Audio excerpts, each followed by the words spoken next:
आपने खबर तो सुनी ही होगी, औरंगजेब एक ऐसा राजा जिसके बारे में बहुत से भ्रम हैं। चलो सच्चाई जानते हैं। हाँ, औरंगजेब ने काशी विश्वनाथ और मथुरा जैसे मंदिर तोड़े, लेकिन ये सिर्फ धर्म की बात नहीं थी। अक्सर ये राजनीतिक विद्रोहियों को सबक सिखाने के लिए था। लेकिन उसने श्रीरंगम जैसे मंदिरों को दान भी दिया और उज्जैन के महाकाल मंदिर की रक्षा भी की। उसकी नीतियां एक जैसी कठोर नहीं थीं। जय सिंह और राजा जसवंत सिंह जैसे हिंदू सेनापति उसकी सेना में बड़े पदों पर थे और हिंदू मंत्री उसके दरबार में अहम भूमिका निभाते थे।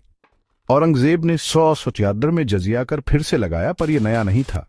पहले के सुल्तानों ने भी ये लगाया था। ये गैर मुस्लिमों पर लगता था, लेकिन ब्राह्मणों, गरीबों और कुछ अन्य लोगों को इससे छूट थी। अपने सख्त इस्लामी कानून लागू करने के बावजूद उसने कभी जबरन धर्म परिवर्तन का आदेश नहीं दिया। हिंदुओं को अभी भी सरकार, व्यापार और सेना में काम करने की आजादी थी।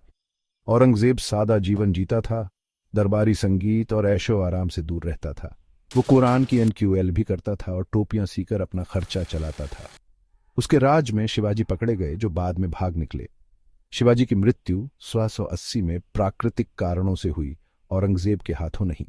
औरंगजेब ने शिवाजी के बेटे संभाजी को 1679 में पकड़ा और फांसी दे दी।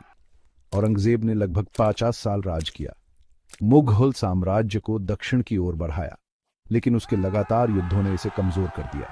1707 में उसकी मृत्यु के बाद उत्तराधिकार के संघर्षों और कमजोर शासकों के कारण साम्राज्य का पतन हुआ।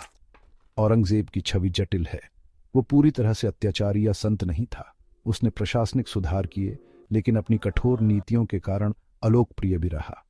उसके राज्य को सही मायने में समझने के लिए हमें संतुलित दृष्टिकोण और ऐतिहासिक सबूतों की जरूरत है।